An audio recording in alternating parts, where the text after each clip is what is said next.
বলছিল পাকিস্তান নাকি ভারতের সাথে ম্যাচ খেলবে না, আজকে তাদের মুখে চুনকালি লাগলো না, নাকে খত দিয়ে ভারতের সাথে খেলতে যাবে। হ্যাঁ, ঠেলার নাম বাবাজি। ভারতে তো ঠেলা দিছে বাবাজি।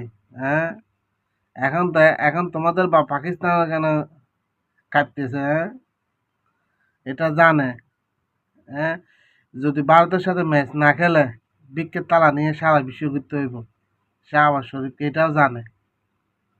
বা পাকিস্তান বসে থাকে ভারত পাকিস্তান একটা ম্যাচের জন্য আইসিসি বৈশ্বিক টুর্নামেন্টে। কারণ এই টাকা দিয়ে যত রেভিনিউ আয় হয় এটা দিয়ে তাদের একটা বছর মানে বেতন, স্টাফ টিকিটারদের বেতন, স্টাফ চালানো এই চালানো সব ওইখান থেকে দেয়। জানে আইসিসি যদি টাকা বন্ধ করে দেয় এক এক 6 মাসের মধ্যে পাকিস্তান টিকিট দিল্লি হয়ে যাবে। হ্যাঁ, আর যারা আমাদের বাংলাদেশের পাকিস্তানের কয়েকটা যার সন্তান আছে মা কিলা খরাবি খেলতে না খেলতে না খেলতে না।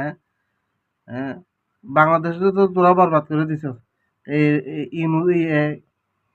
কি করে আপনার আসিম নজরুলের স্ট্যান্ড বাজির কারণে। হ্যাঁ, বাংলাদেশ যে এই হুমকির মধ্যে হচ্ছে, অর্থ সংকটে পড়ব, এটার দায় কি আসিম নজরুল নিব? নিত না তো।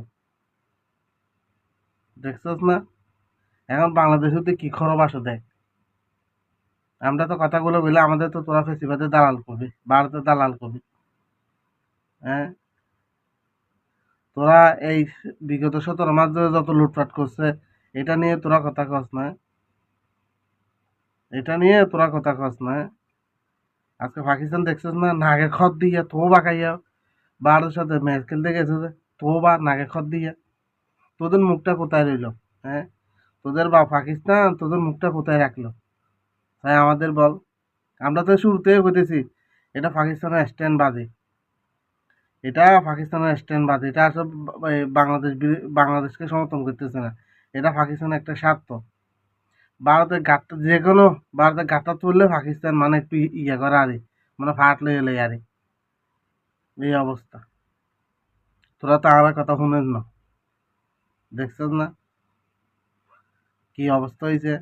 এইরকম আরে জানে না খেললে বিকেট তারা লইয়া সারা বিশ্ব ঘুরতে হবে তো জানে। আন্তর্জাতিকভাবে স্বীকৃত পাকিস্তান যে ভিক্ষুকের দেশ। হুম, হ্যাঁ, তোরা কত বাহাবা দিলি হ্যাঁ, আর এক মুস্তাফিজকে নেয় না ওই নেয় না। আজকে তোরা এটার অজুহাত দেখাইয়া ওই শুটিং দলকে তো খেলতে দিছে, তখন তো নিরাপত্তা বল করা নাই। তারপর এম্পায়াররা তো এখানে এম্পায়ারই করতেছে, তখন তো নিরাপত্তার কিছু করে নাই। তো না শুধু জাতীয় দলের উপর নিরাপত্তা বিঘ্ন করতেছে। হ্যাঁ, স্ট্যান্ড বাদে কম কর, স্ট্যান্ড বাদে কম কইরা। হ্যাঁ, কেমনে বাংলাদেশ টিকেটের গোয়া মারে দিছে এখান থেকে তুলবে চিন্তা করিস তোরা। তোদেরকে তো আমরা পরামর্শ এগুলো দিই, তোরা তো এগুলো শুনিস না।